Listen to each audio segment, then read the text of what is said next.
आइए आपको पुनः दूसरे एपिसोड में ले चलती हूँ कलयुग में। जय सनातन, जय सिया राम। कलयुग में अन्नों के ग्रहण में, आश्रम व्यवस्था के पालन में तथा विशेष रूप से स्त्रियों के साथ संबंध में कोई भी नियम नहीं रह जाएगा। सभी लोग मलेच्छ हो जाएंगे, छोटी नीचतापूर्ण हरकतें होंगी। इसी प्रकार कलयुग के सम्यक रूप से प्रवृत्त हो जाने पर संपूर्ण जगत मलेच्छमय नीचतापूर्ण हो जाएगा।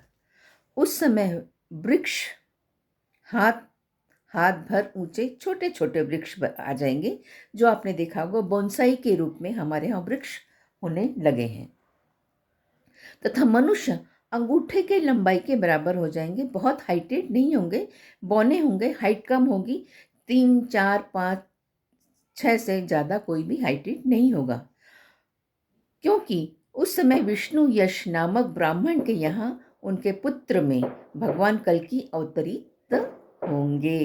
ये कलियुग में श्री नारायण की कला में अंश से उत्पन्न तथा बलशालियों में श्रेष्ठ वे भगवान कल्कि एक विशाल अवश्य आरूढ़ होकर अपनी विशाल तलवार से 3 रात में ही संपूर्ण पृथ्वी को मलेच्छ विहीन कर देंगे।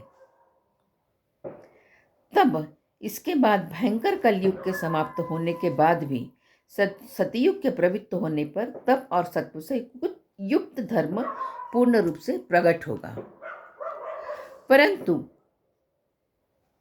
मोटी धार से निरंतर 6 दिनों तक असीम वर्षा होगी, ऐसा श्रीमद् देवी भागवत पुराण में लिखा हुआ है। क्योंकि कलयुग में स्त्रियां जो हैं कुलटा सूद से जीविका चलाने वाले, कुट्टनी रजस्वला स्त्री ब्राह्मणों के भोजनालयों में भोजन पकाने वाले के रूप में होंगे। और आज ये आप देख भी रहे हैं, ब्राह्मण का आज महत्व किसी ने नहीं रखा है।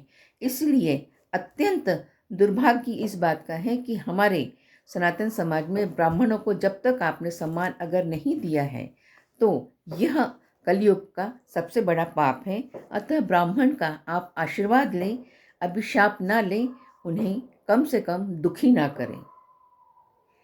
दक्षिणा देकर, उनका सम्मान देकर, उन्हें अच्छा कहकर, यह श्रीमद् देवी भागवत पुराण में लिखा है कि मलच्छों के द्वारा, गलत व्यक्तियों के द्वारा अगर ब्राह्मणों का आप अपमान कर रहे हैं, तो यह घोर कलयुग के प्रवृत्त होने पर धर्म का पूर्ण रूप से लोप हो जाएगा। अतः मनुष्य 1 वर्ष होने पर देवताओं को मतलब कहने का ये मतलब है कि इस प्रकार कलयुग के सम्यक रूप से प्रवृत्त हो जाने पर संपूर्ण जगत नीचता के पूर्ण रूप से हो जाएंगे। और जो हमारी हाइट जो है, झाड़ों की हाइट है, जो फल है, जो वृक्ष है, वह अत्यंत सड़े हुए आएंगे। कलयुग का यह सत्य प्रमाण आपको परिलक्षित हो ही रहा होगा। मैं इस बात से आप सबसे ये कहना चाहती हूँ कि धर्म को 4 पैरों वाले वृक्ष रूप में कहा गया है, और उसी के अनुसार हमारी जो वर्ण व्यवस्थाएं हैं वो की गई हैं। आइए नेक्स्ट एपिसोड में आपको पुनः ले चलती हूँ। तब तक के लिए जय सनातन, जय सिया राम।